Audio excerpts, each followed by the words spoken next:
Hi friends! For our story today, we are going to read A Grand Old Tree. And the author of this story is Mary Newell de Palma. And she's also the illustrator. What does an author do? Do you remember? That's right, the author writes the words. Super job! And what does an illustrator do?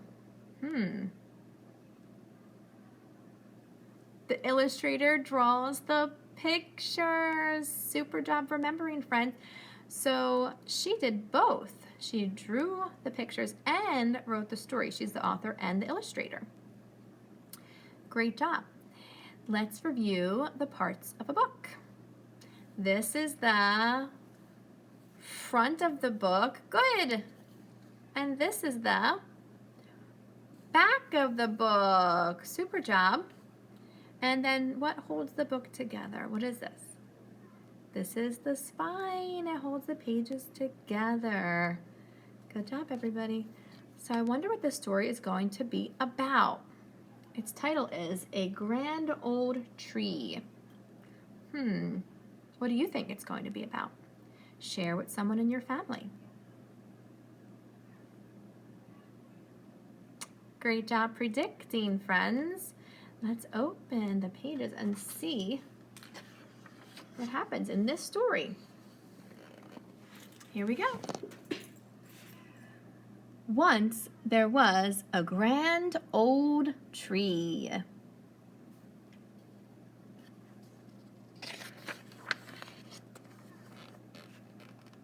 Her roots sank deep into the earth. Her arms reached high into the sky.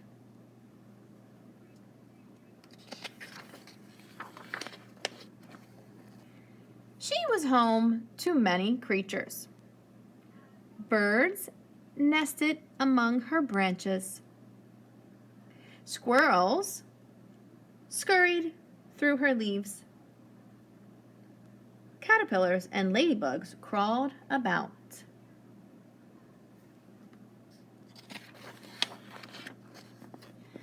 The grand old tree flowered. Pretty flowers.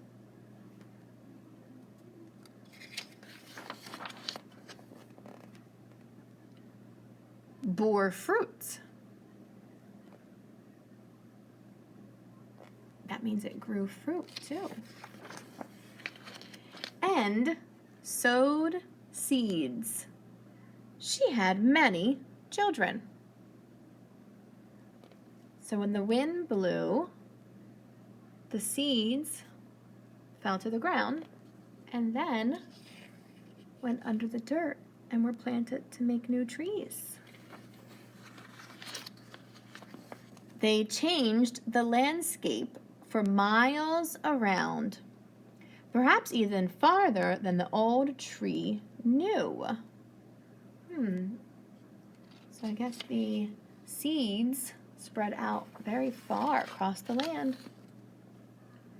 The grand old tree lived a long, long time. She basked in the sun, bathed in the rain, swayed in the breeze, and danced in the wind. She grew and shed. Many millions of leaves.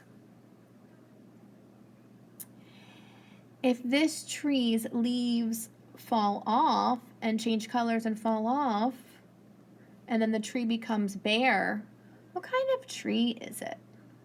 Is it an evergreen tree or a deciduous tree?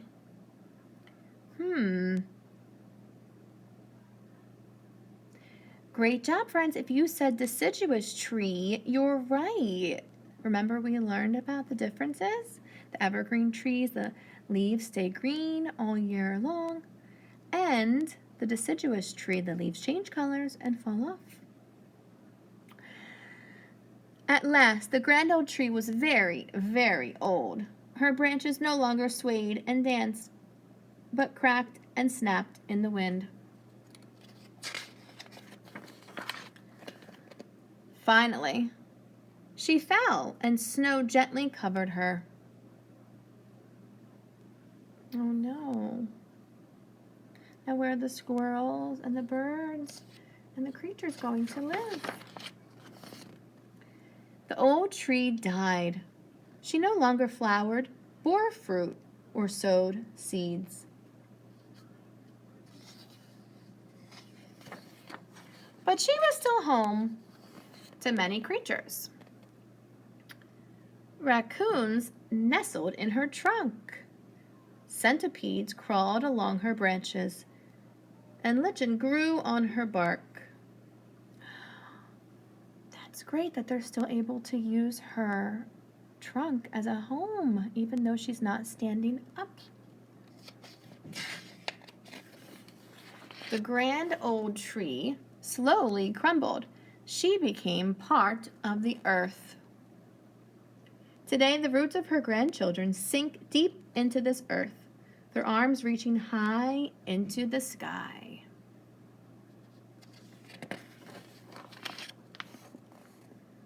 They are home to many creatures. What do you see?